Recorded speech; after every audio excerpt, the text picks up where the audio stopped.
본 방송에서 제공하는 투자 정보는 투자 판단에 대한 조언입니다. 방송에서 제공하는 주식의 가치, 가격 상승 및 하락에 대해서는 방송사에서 보장하지 않습니다.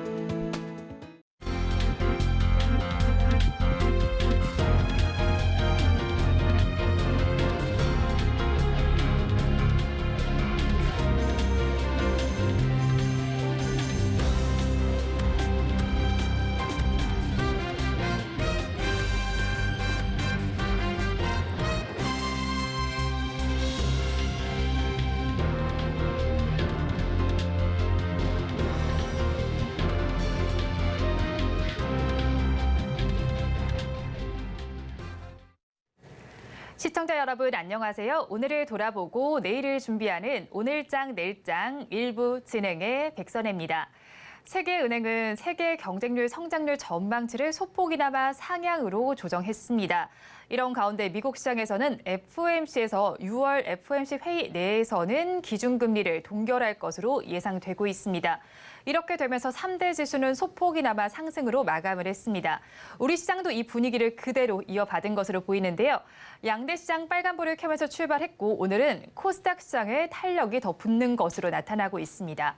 양대 시장에서는 기관 투자자들의 매수세가 유입되는 가운데 환율도 살펴보시면요. 1,300원까지 내려와 있지만 외국인 투자자들은 코스닥 시장을 중심으로 매수세를 이어나가고 있습니다. 또 내일은 선물 옵션 동시 만기를 맞게 되는 만큼 이 점도 기억을 해주시기 바랍니다.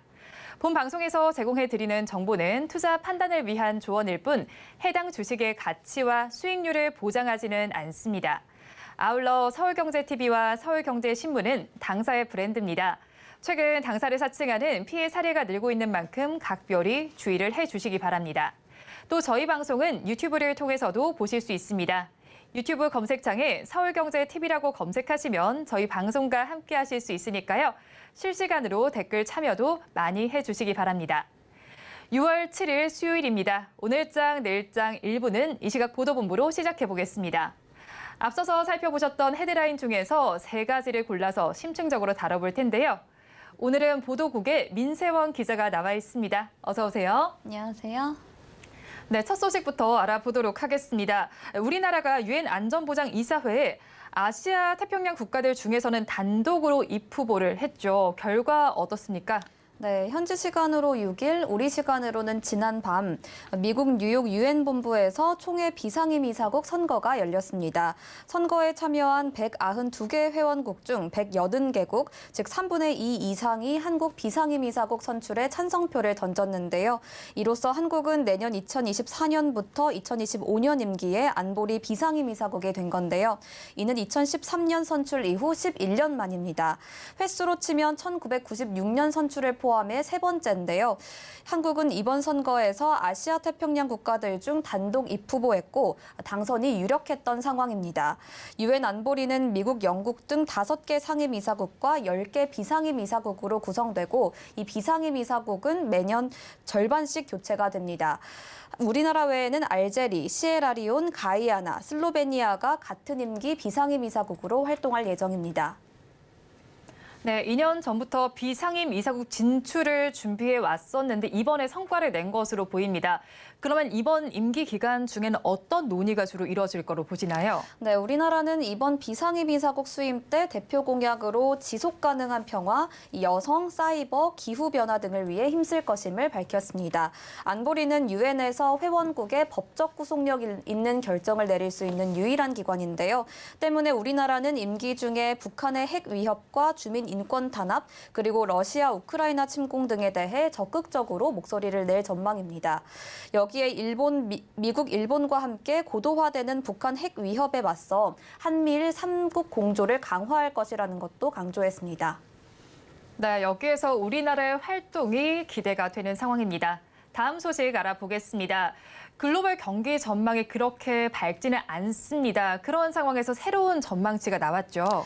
네, 세계은행이 올해 세계 성장률 전망치를 지난 1월보다 소폭 상향 조정했습니다. 세계은행은 현지 시간 6일 발표한 세계 경제 전망 보고서에서 올해 세계 경제 성장률을 지난 1월보다 0.4%포인트 올린 2.1%로 발표했는데요. 지난해와 비교하면 1%포인트 낮은 수준 수준입니다. 올 초와 비교하면 전망치가 소폭 올랐지만 여전히 보수적으로 수치를 잡은 데 대해 이 세계은행은 높은 인플레이션으로 긴축 통화 정책이 지속되기 때문이라고 설명했습니다. 특히 은행 위험성이 커지거나 인플레이션 압박이 거세져서 통화 정책이 더 긴축적으로 되면 글로벌 성장세는 더 약화될 수 있다고 되는 우려도 전했습니다. 장기적 전망에 대해서도 우크라이나 전쟁 등으로 내년까지 약세가 지속될 것으로 봤습니다. 여전히 글로벌 경기 전망은 어둡네요. 그렇다면 국가별로 성장률은 어떻게 또 나타나고 있나요? 네, 세계은행은 이 선진국 경제 성장률에 대해서는 작년 2.6%에서 올해는 0.7%로 둔화할 것으로 봤습니다. 2024년에는 차츰 회복하며 1.2%의 회복률을 보일 거라고 예측했는데요. 미국의 경우 지난 1년 반 동안 급격하게 오른 금리로 올해 1.1%로 성장한 뒤 2024년에는 0.8%로 오히려 뒷걸음질할 거라고 봤습니다. 반면 동아시아에 대해서는 긍정적인 전망을 내놨는데요. 중국이 회복에 힘쓰고 있는 상황이라는 걸 고려한 겁니다.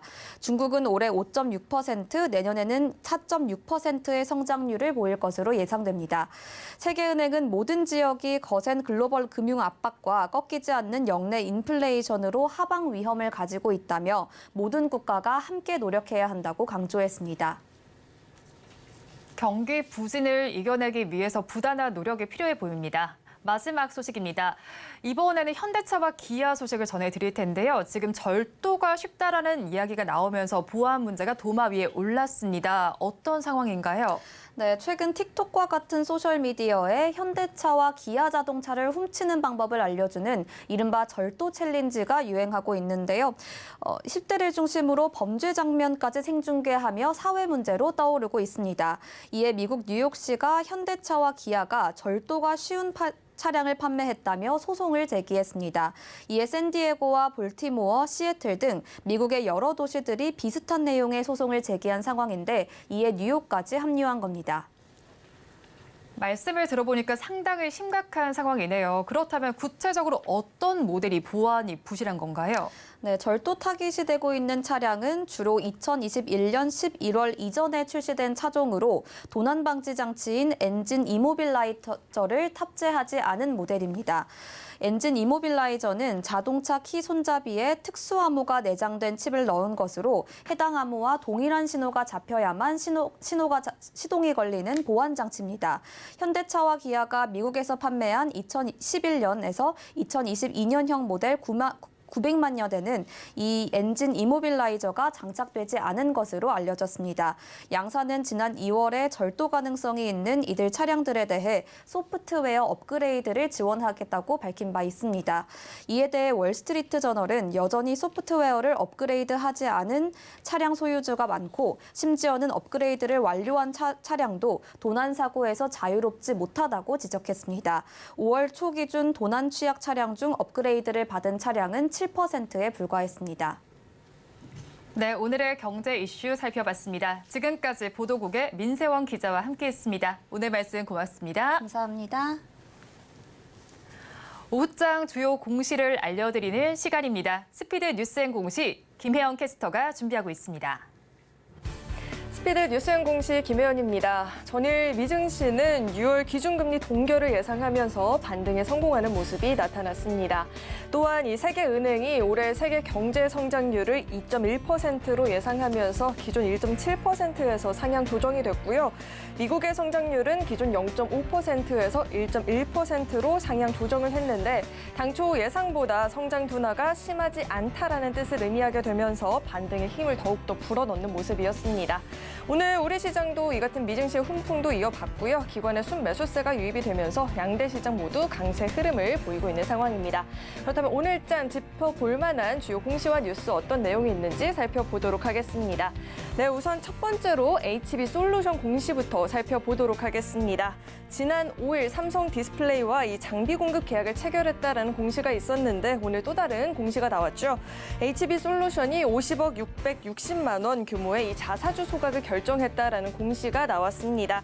소각되는 주식수는 보통주 38만 7,354주이고요. 소각 예정일은 오는 17일이라고 합니다. 회사 측은 이 소각되는 주식이 자사주를 소각하는 건으로 주식 수만 감소를 하고 자본금의 감소는 따로 없다라고 설명 덧붙였습니다. 네, 계속해서 화인베스트 살펴보도록 하겠습니다. 화인베스틸은 신규 사업 진출을 위해서 넥서스가스가 발행한 주식 3만 주 100%를 주당 13만 원씩 총 39억 원에 취득하기로 결정했다라는 공시를 내놨습니다. 이는 자기 자본의 4.98% 규모에 해당하는 규모이고요. 내년 6월 7일 취득할 예정이라고 합니다. 인수대금 39억 원 중에서 1차 계약금은 계약 체결일로부터 5영업일 이내에 현금으로 지급하게 되고요. 2차 계약금은 계약 체결일로부터 3개월 내에 전환사채를 발행해서 지급하기로 했습니다. 또 마지막으로 3차 계약금은 1년 이내에 지급할 예정이라고 설명 덧붙였습니다. 네, 계속해서 다날도 살펴보도록 하겠습니다. 네, 다날은 이 대표이사 체제 변경과 관련한 공시가 나왔는데요. 다날은 현재 박상만 단독 대표에서 백현숙, 박지만 공동 대표이사 체제로 변경될 예정이라고 사전 공시를 했습니다. 오는 2024년 3월 예정된 27기 정기 주주총회 및 이사회 결의를 거쳐서 이 대표이사 선임할 예정이라고 설명했습니다. 네, 마지막으로 롯데 관광개발의 공시도 살펴보도록 하겠습니다. 5월 제주 드림타워의 카지노 매출액이 114억 1,900만 원으로 전년 대비해서 181.5%나 늘어났다라고 공시를 했습니다. 이 제주도로 오고 가는 국제선이 지속적으로 늘어나게 되면서 매출액은 물론이고 드롭액과 이용객 수도 모두 사상 최고치를 기록했다라고 하는데요. 지난 한 달 동안 이 드림타워 카지노의 방문객 수는 2만 1,866명을 기록하게 되면서 개장 이후 처음으로 2만 명대를 돌파했다라고 합니다. 네, 이렇게 오늘장 주요 공시와 뉴스들 살펴봤고요. 지금까지 스피드 뉴스앤공시 김혜연이었습니다.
마켓리더의 시선으로 글로벌 경제와 산업 트렌드를 체크하고 이걸 수익으로 연결해 보는 시간, 고수의 선택 시간입니다.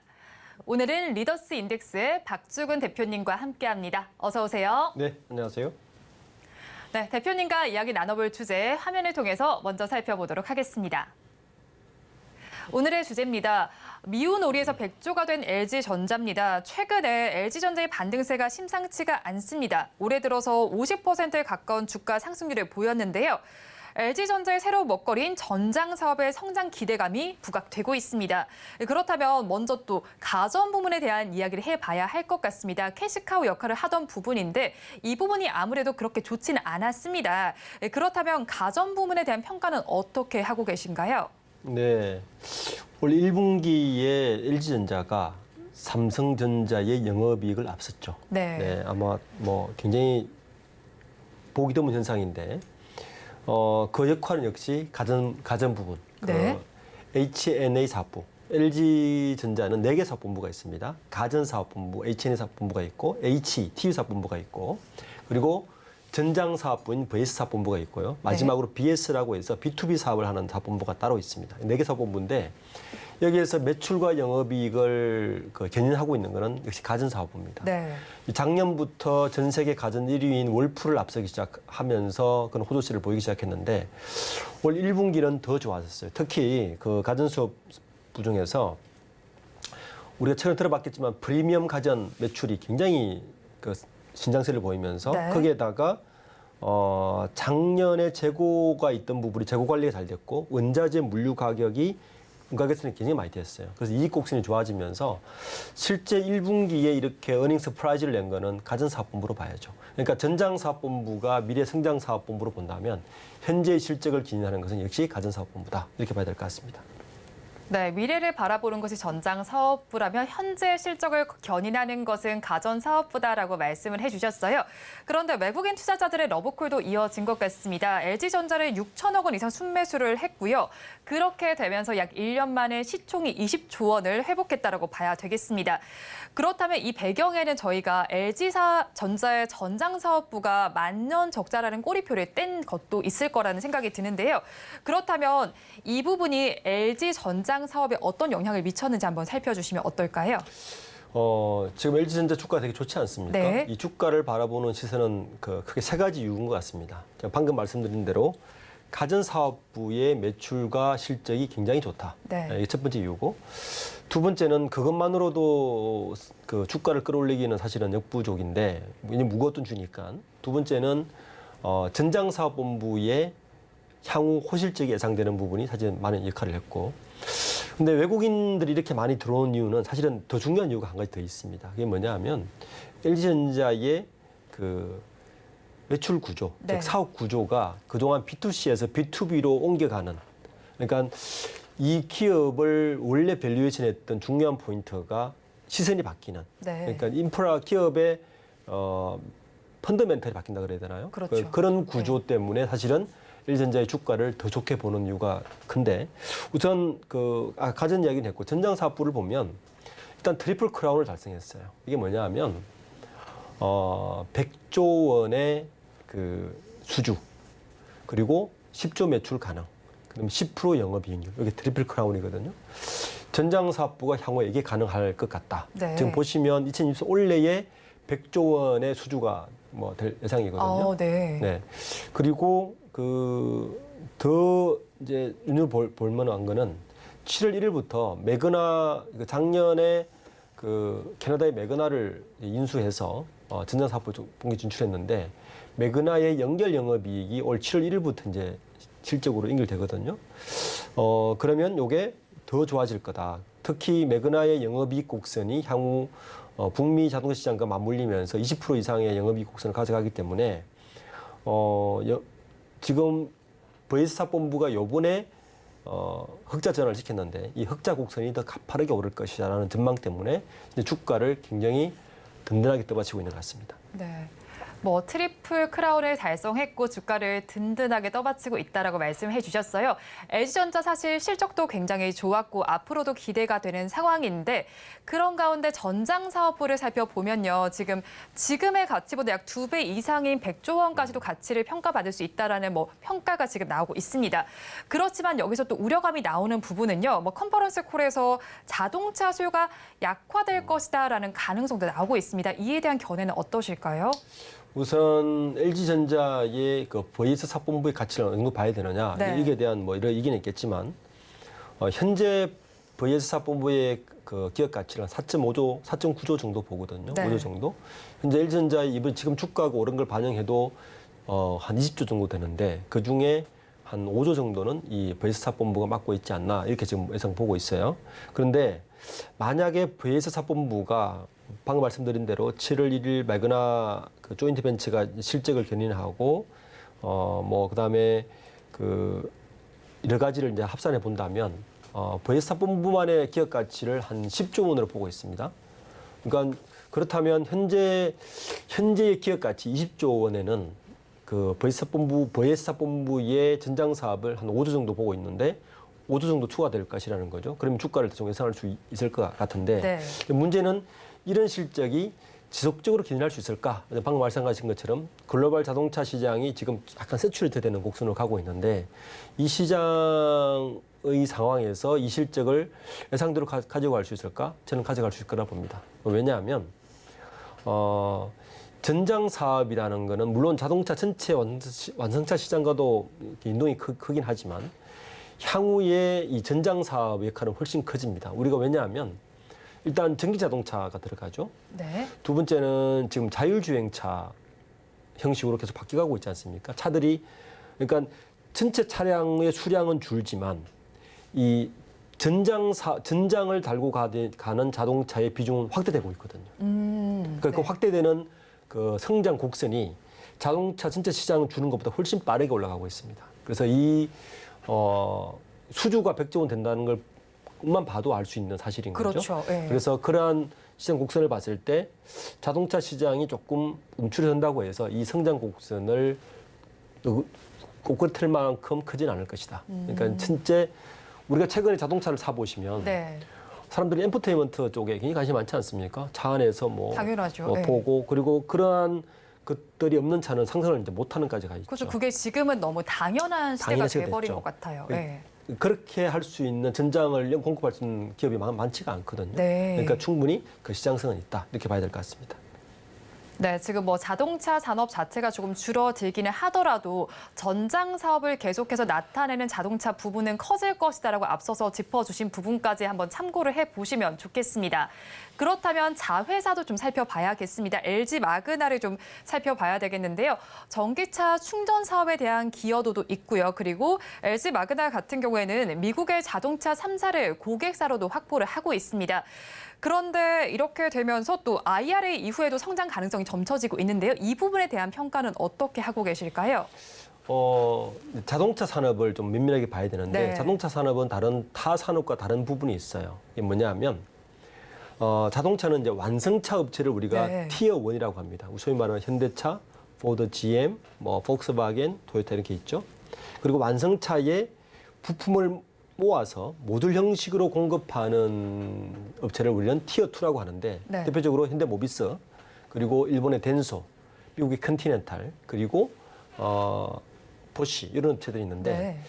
원래 전장 사업만 하게 되면 이 모듈 업체에다가 공급하는 티어 3 정도의 갑을 병이면 병중 가야 되는 포지션인데 네. 이 매그너를 인수하면서 바뀐 게 뭐냐면 매그너가 아까 방금 그 진행자께서 말씀하신 것 같이 이미 미국 자동차 3사에 공급하고 있는 티어 2의 포지션을 가지고 있습니다. 아. 그러니까 진입 장벽이 낮아진 거죠. 네. 그게 사실은 LG전자의 전장 사업부의 중요한 마케팅 포인트거든요. 네. 그러니까 이미 티어 2에 진입하고 사업을 시작할 수 있게 된 부분이 굉장히 크고 네. 거기에다가 미국의 IRA법에 의해서 수혜가 더 커지는 거죠. 네. 그래서 매그나에 대한 포지션은 그렇게 봐야 되고 그래서 7월 1일부터 이제 조인트 벤처가 본격 합작 법인으로 이제 스타트를 한단 말이에요.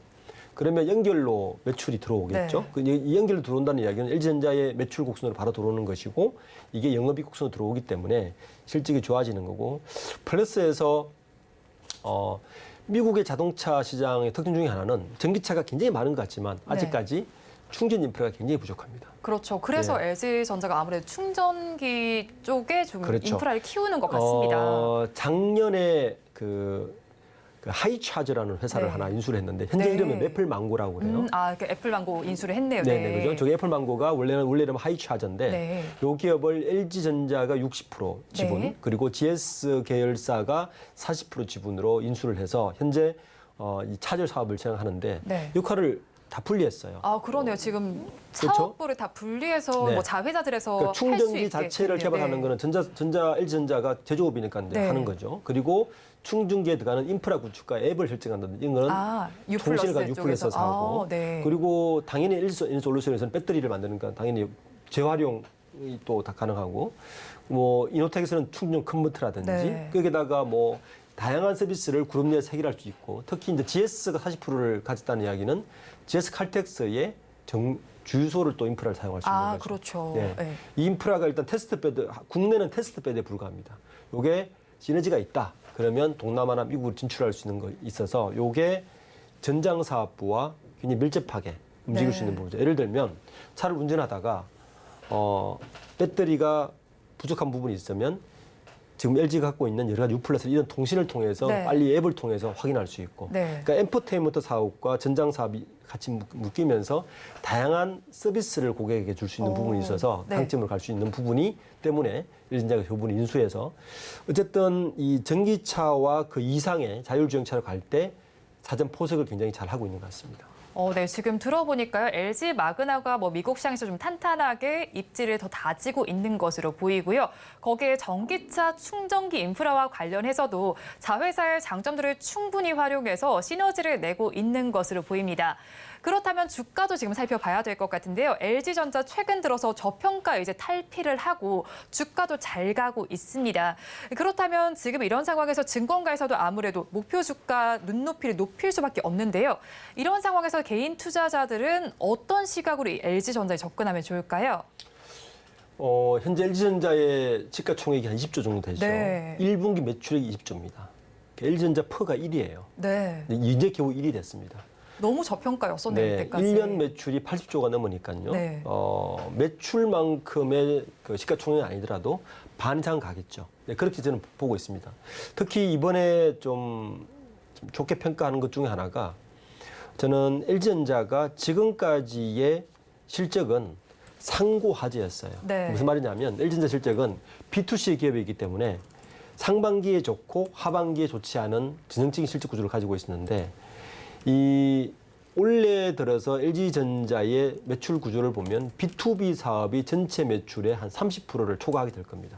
네, 그렇게 되면 LG전자의 그 매출에서 B2B 사업이 30%를 초과하면 수익 곡선이 굉장히 안정적으로 바뀝니다. 네. 이 기존의 상고 하저에서 뭐 상고 하고로 갈 수도 있고 네. 그리고 대부분의 글로벌의 장수 기업들은 네. B2B 매출이 훨씬 큽니다. 어. 삼성전자도 우리가 B2C로 알지만 삼성전자의 매출의 50% 가까이는 B2B입니다. 그래서 지금 LG전자가 B2B 사업을 그렇죠. 크게 강화하는 것으로 거죠. 보이네요. 네. 이게 사실은 이 구조를 가져가게 되면 LG전자의 지속 가능 성장할 수 있는 네. 펀더멘탈을 기초 여건을 단단하게 다져갈 수 있어서 이게 되고 전장 사업부에서 제대로 매출을 일으켜 준다면 저는 LG전자 주가는 향후 굉장히 좋아질 수 있는 포텐셜을 가지고 있다 이렇게 평가할 수 있을 것 같습니다. 네, 이렇게 포텐셜을 더 가질 수 있다라고 말씀을 해주셨어요. B2B 사업을 강화하는 부분에 대해서도 긍정적으로 평가를 해주셨는데요.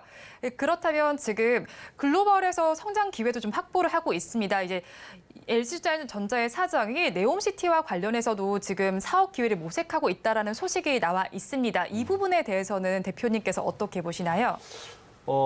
네옴시티는 뭐 아직까지 저는 확실한 시장으로 보지는 않는데 네. 어쨌든 LG전자가 가지고 있는 여러 포트폴리오를 본다면 뭐 충분히 그 시장도 당연히 요구를 하겠죠. 그 시장에서 요구를 할 겁니다. 네. LG전자 가지고 있는 특히 뭐 자동차 전장뿐만 아니라 에너지 관련, 에너지 저장 관련 이런 여러 가지 솔루션을 가지고 있어서 그쪽에서도 호재가 있다면 LG전자도 분명히 좋은 신호로 해석할 수 있을 것 같습니다. 네, 네옴시티와 관련해서는 아직까지 확실하게 가시화가 된 것은 없지만 그래도 이 부분에 있어서도 LG전자가 좋은 성과를 낼 수 있을 것이다라고 평가를 해주셨으니까 투자 의견에 참고를 해보시면 좋겠습니다. 지금까지 리더스 인덱스의 박주근 대표님과 오늘 이 시간 함께했습니다. 오늘 말씀도 고맙습니다. 네, 감사합니다.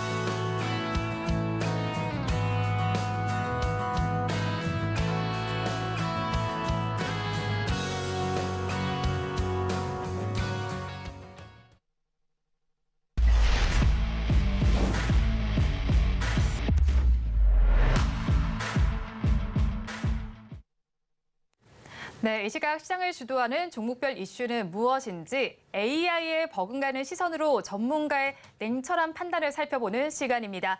AI 상담소 시간. 오늘은 교보증권 영업부의 사영관 차장님과 함께합니다. 어서 오세요. 네, 안녕하세요. 네, 차장님과 이야기 나눠볼 주제 화면을 통해서 살펴보겠습니다. 오늘의 주제입니다. 일본의 후쿠시마 오염수 방류가 임박했습니다. 이렇게 되면서 육계와 수산물 관련주가 고공행진을 하고 있는데요. 이에 따른 주요 매체 시각을 살펴보도록 하겠습니다. 후쿠시마 오염수 방류가 초읽기에 들어갔습니다. 오염수 방류 터널 공사가 사실상 끝이 났고요. 도쿄전력이 오늘 이 해저 터널에 6,000톤의 바닷물을 주입하고 본격적인 방류 준비에 나섰습니다. 해저 터널에 남아있는 굴착용 중장비들만 철거하면 오염수 방류 터널 공사는 끝나는 건데요. 사실상 다음 달부터는 방사성 오염수를 바다로 버리는 게 가능하다는 뜻입니다. 이렇게 되면서 우리나라 수산물 관련주들이 들썩이고 있습니다. 그렇다면 아무래도 수산물 수급에 차질이 생기면서 수산물 관련주들 오름세가 나타나고 있는데 최근에 이 종목들의 흐름과 오늘 주가는 어떻게 나타나고 있을까요? 네, 일단 종목들의 흐름은 조금 나타나고 있는 상황이고요. 오늘 섹터 전체로 봤을 때 움직이고 있는 쪽에서 가장 많이 오르는 섹터가 육계 섹터예요. 네. 무려 4.06% 상승을 하고 있고요. 다만 종목으로 들어갔을 때는 역시나 좀 변동성이 심하구나라는 걸 느낄 수 있는 윗꼬리들, 물론 아직까지 양봉이긴 합니다. 하지만 마니커 FNG 지금 9.6% 오르고 있는데 거의 몸통의 절반 이상을 윗꼬리로 내주고 있는 그런 상황이고요.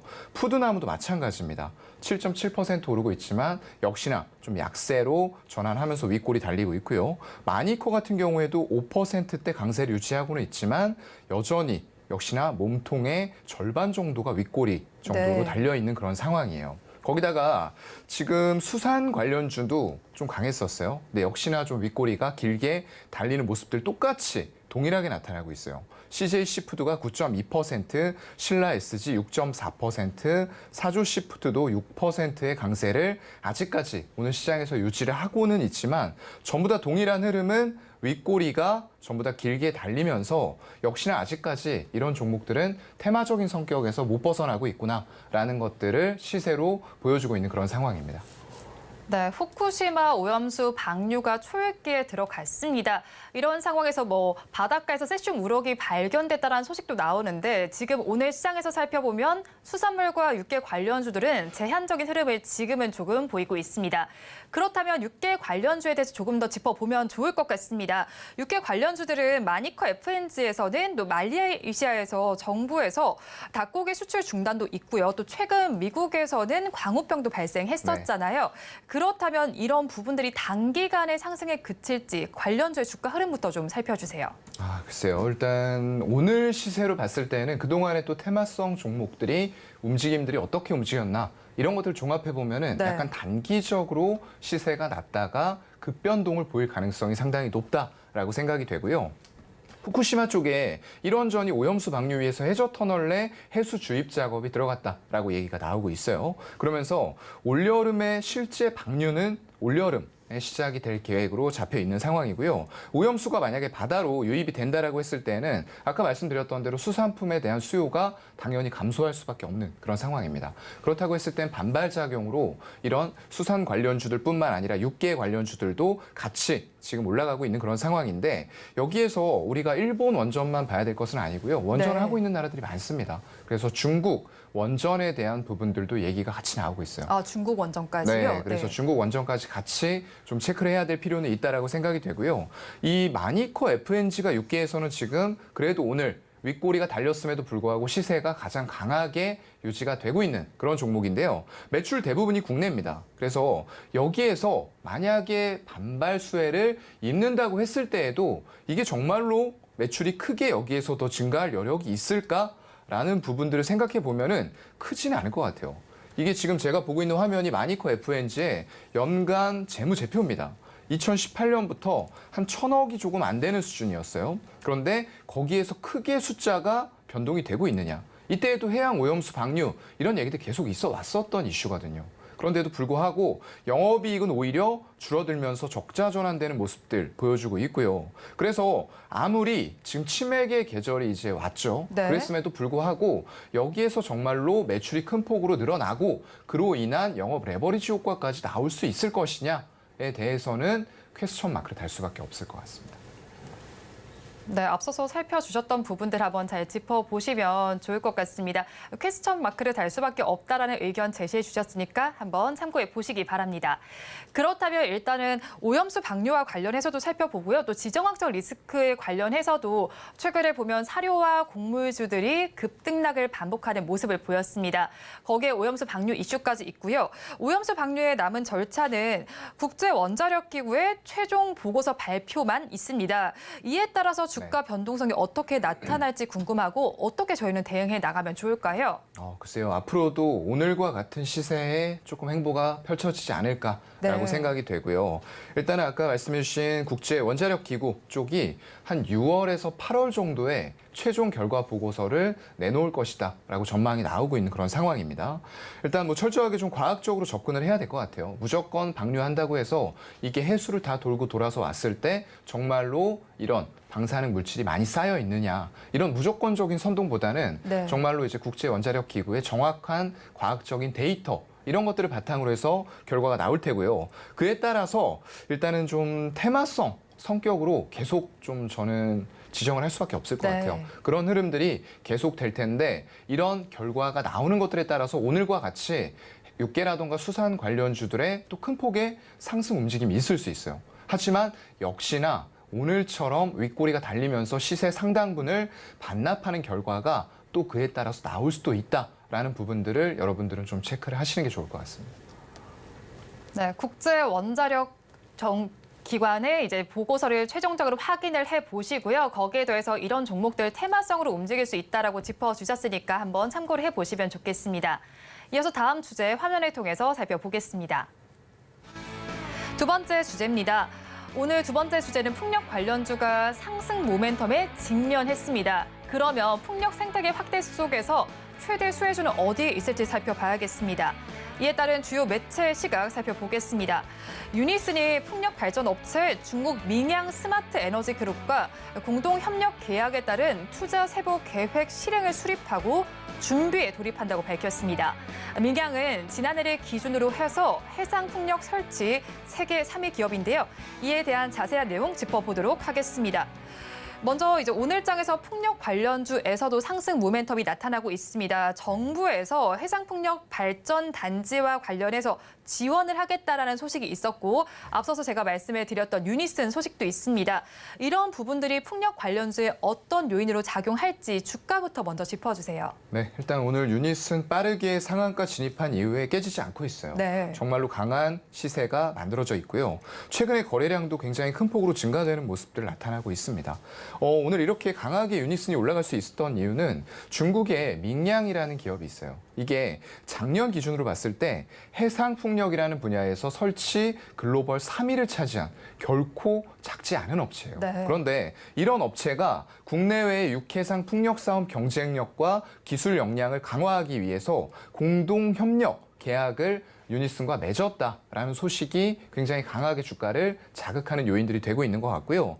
일단 조금 더 상세한 내용을 들여다보면 26년까지 민양이 총 4천억을 투자를 하기로 했습니다. 네. 그런데 이 중에서는 블레이드나 나셀이라고 하면 이제 피레침이라고 생각을 하시면 될 것 같아요. 이런 것들이 이제 터빈 기둥 이런 것들을 보호하기 위한 장치고요. 결국엔 이런 생산 공장과 설비를 구축하는데 1,000억 정도를 투자를 하고 거기다가 시제품 설치라던가 국내에 KS 인증 같은 것들을 획득하는 데 있어서 풍력 단지의 개발 프로젝트에 중점적으로 투자하겠다라는 얘기가 나온 겁니다. 그런데 이렇게 글로벌 3위 해상풍력 업체가 유니슨의 손을 잡았다라는 네. 것부터가 우리는 일단 좀 기술력을 어느 정도 유니슨이 갖추고 있고 레퍼런스를 가지고 가고 있는 업체구나라는 것들은 이미 사전에 알고 있었는데 이게 정말로 실적으로 빠르게 연결이 되기가 어려운 매크로적인 조건들과 여러 가지 대내외 환경들이 있다 보니까 주가는 상당히 힘들었어요. 근데 네. 그런 부분들을 빠르게 좀 회복해 나가는 주가의 흐름이 나오고 있습니다.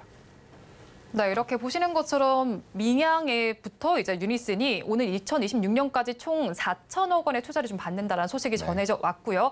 거기에 사실 미국의 IRA 수혜도 받고 있는 부분이긴 한데 최근에 풍력주들을 살펴보면 그렇게 흐름이 좋지는 않았던 것 같습니다. 그렇다면 이젠 좀 강한 반등을 좀 기대해 봐도 될 시점일까요? 네, 요즘에 이제 최근 대장주라고 부를 수 있는 CSO 인드 이런 네. 거 보면은 지금 4월에 정고점까지 주가가 올라왔어요. 근데 그동안에 다른 코스피나 코스닥에 좀 핫했던 종목도 굉장히 많았죠. 그런 것들 대비해서 못 갔던 이유는 매크로적인 환경 그리고 이런 IRA 법안에서 예산이 축소가 될 수 있다. 그렇게 축소가 됐을 때는 신재생 에너지 쪽으로 가야 했던 보조금 혜택 이런 것들이 이제 축소가 될 수 있다라는 불안감들이 굉장히 크게 작용을 했던 것 같아요. 근데 이제 그게 완벽하게 거쳐졌죠. 완벽하게 합의가 된 상태에서도 신재생 에너지에 대한 예산 축소가 없다라는 부분이 나오면서 이제는 정말 풍력 전반으로 움직일 때가 되었다라고 주가를 받아들이고 있는 것 같고요. 그런 것들이 결국에는 글쎄요 1분기에도 영업이익률이 굉장히 대부분의 업체가 좋지 않게 나왔어요. 그런데 이런 것들이 결국에는 바닥이 되어서 우리가 하반기부터는 영업이익률이라던가 실적의 개선이 본격적으로 이루어질 것이다. 라는 기대감들도 크게 작용을 하고 있는 것 같고요. 결국에는 2분기를 기점으로 해서 우리가 굉장히 좀 심사숙고를 할 수밖에 없었던 이쪽에 투자를 하기 위해서는 그런 매크로적인 부분과 미국이라는 나라의 정책 이런 것들이 완전히 해소가 어느 정도는 되어가고 있다. 그래서 주가도 바닥에서 조금씩 올라오는 흐름을 보이고 있다. 이렇게 연결지어서 생각을 하시면 될 것 같습니다. 네, 풍력의 뭐 대표주라고 불리는 CS 민드 같은 경우에는 4월에 고점을 좀 회복하는 모습이고요. 지금 미국 쪽의 이슈도 살펴봤을 때 조금씩 주가가 회복 국면에 접어들었다라고 짚어주셨어요. 그런데 증권가에서 살펴보면 그린 산업에 대해서는 산업별로 조금 차별화된 전략이 필요하다라는 이야기가 나오고 있습니다. 그중에서 신재생 에너지 분야는 긍정적인 관측이 나오고 있는데요. 여기에서 또 에너지 분야 전문가들은 신재생 에너지 확대 속에서 이 태양광보다는 뭐 풍력이나 해상 풍력을 늘려야 한다라고 주장을 하기도 합니다. 그렇다면 저희는 풍력 관련주에 어떤 전략을 잡아가면 좋을까요? 일단은 작년에 태양광이 굉장히 핫했어요. 네. 그랬던 이유는 풍력보다는 일단 설치가 태양광이 쉽습니다. 그렇다 보니까 태양광을 위주로 해서 우리 하나 에너지 솔루션이라던가 그리고 현대에너지 솔루션 이런 쪽들이 굉장히 큰 폭의 주가 상승 흐름을 만들었고요. 실질적으로 빠르게 설치가 되다 보니까 거기에서 미국 내에서 독보적인 위치를 가지고 있었던 한화에너지 솔루션 이런 쪽들이 정말로 큰 폭의 실적 개선이 빠르게 일어났습니다. 하지만 풍력은 그러질 못했죠. 네. 그런데 이런 것들이 최근에 대두가 되고 있는 이유는 우리가 그동안에는 육상 풍력이 풍력 중에서 주 많이 차지하는 쪽이었어요. 네. 그런데 육상보다 요즘에는 우리 전 세계의 지표에 바다가 차지하는 비중이 어느 정도인지 아세요? 70%입니다. 네. 굉장히 높아요. 그렇기 때문에 이런 높은 비중의 이런 풍력 타워를 설치할 수 있는 기술들이 이제는 갖춰져 있다는 거죠. 그래서 예전에는 굉장히 깊은 수심에는 이런 것들을 하지 못했어요. 네. 하지만 요즘에는 깊은 수심에도 불구하고 해수면 위에다가 어떤 부표물들을 띄우고 그 위에다가 구조물을 설치할 수 있는 이런 부유식 해상 풍력이 독보적으로 좀 기술을 갖추게 된 거죠. 그렇다 보니까 이런 쪽에서 이제 활용을 할 수 없었던 굉장히 넓은 지구의 면적을 이 해상 풍력, 부유식 해상 풍력이라는 부분으로 활용을 할 수가 있게 된 거고요. 그렇기 때문에 우리가 태양광은 이미 어느 정도 설치가 많이 되어가고 있습니다. 네. 그런 관점에서 일단은 다른 나라의 석학들이라던가 이 분야를 조금 아시는 분들은 이제는 더 활용을 할 수 있는 해양 쪽에 부유식 해상 풍력을 더 많이 설치를 하는 게 맞다라는 의견들을 좀 내주고 있는 것으로 보입니다.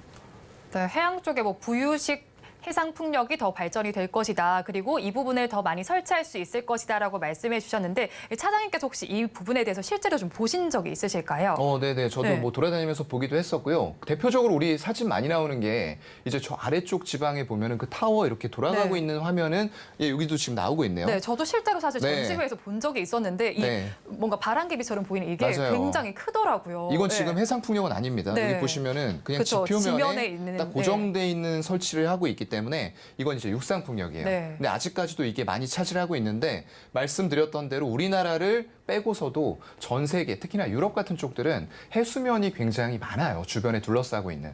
이런 쪽들에 이제 풍력을 더 많이 적용시킬 수가 있기 때문에 점점 더 해상풍력, 특히나 부유식으로 띄어서 할 수 있는 것들의 중요성은 더 커질 수밖에 없다라고 생각을 합니다. 네, 해상 풍력 아무래도 전 세계 70%를 차지하는 바다를 활용하는 만큼 더욱더 커질 캐파가 넓을 것 같은데요. 그렇다면 오늘 짚어보신 주제 중에서 차장님께서 탑픽 종목은 어디에서 가지고 오셨을까요? 네, 아무래도 CS 윈드를 꼽을 수밖에 없을 것 네, 같아요. 풍력주 중에서 유니슨보다는 CS 윈드니까요. 네네. 유니슨이 시세가 강하게 나오긴 했는데 네. 약간의 좀 테마성도 띠고 있는 종목이기 때문에 우리 일단 CS 윈드를 보는 게 좋을 네. 것 같고요. CS 윈드 같은 경우에는 일단 미국에 풍력 타워 공장을 보유를 하고 있습니다. 그렇다고 하면은 미국이 원하는 바를 가장 빠르게 실현시킬 수 있죠. 무조건 미국에서 만들어 그러면 세액공제 혜택 줄 거야 라는 건데 그런 것들을 이미 공장을 보유하고 있기 때문에 이제부터 준비해서 우리 공장 지을 겁니다. 이런 것과는 결이 다르죠. 바로 AMPC라고 불리우는 현금 세액공제를 받을 수 있는 조건을 갖췄다라는 거예요. 그런데 이걸 기점으로 해서 미국에서도 태양광뿐만 아니라 쉽게 설치가 할 수 있었죠. 그런 것들뿐만 아니라 다양한 에너지원의 변화를 가져가야 됩니다. 네. 그런 관점에서는 해상풍력 이런 쪽들 분명히 필요할 거고요. 그래서 아까 유니슨과도 중국의 3위 업체인 민양이 4천억을 투자하는 조건으로 계약을 체결을 했던 거겠죠.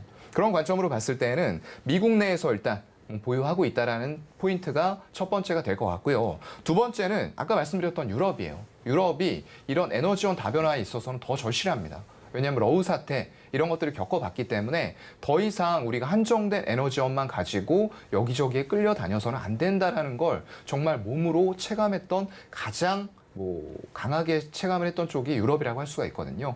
그런 쪽들이 일단은 본격적으로 공략을 하면서 깊은 수심에다가 이런 부유식 해상 풍력을 띄운다라는 게 두 번째 투자 포인트가 될 것 같고요. 일단 마진이 굉장히 1분기 안 나왔어요. 실적이 안 나왔는데 이런 것들도 결국에는 향후에 미국 내에서 집행이 될 여러 가지 IRA로 인한 보조금 혜택의 축소가 이제는 정책적인 리스크가 사라진 그런 상황이기 때문에 마진에 있어서도 영업이익률이라던가 이런 부분에 있어서도 바닥을 잡고 이제는 조금 올라갈 일만 남은 거 아닌가라고 생각을 해볼 수가 있는 업체입니다. 네, CS 윈드는 미국 내에서 공장을 지금 보유를 하고 있는 상황이고요. 거기 유럽 시장 본격적으로 공략한다라는 소식도 전해지고 있습니다.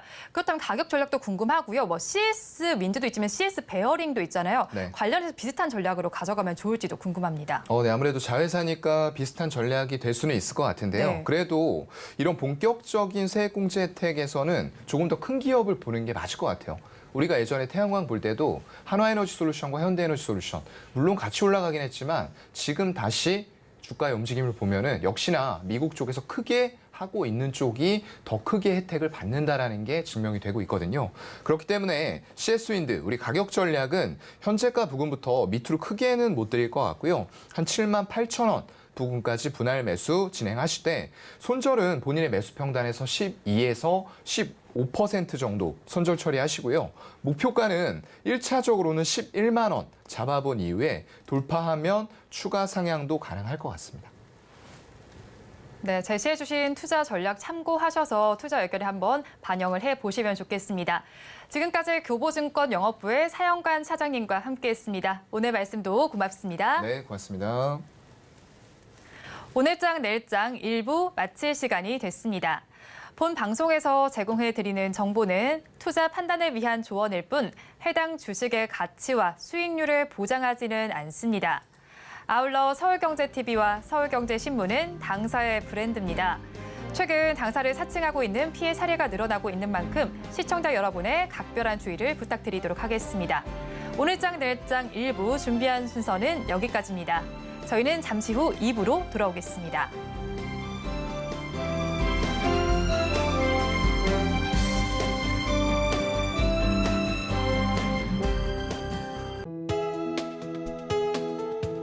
본 방송에서 제공하는 투자 정보는 투자 판단에 대한 조언입니다. 방송에서 제공하는 주식의 가치, 가격 상승 및 하락에 대해서는 방송사에서 보장하지 않습니다.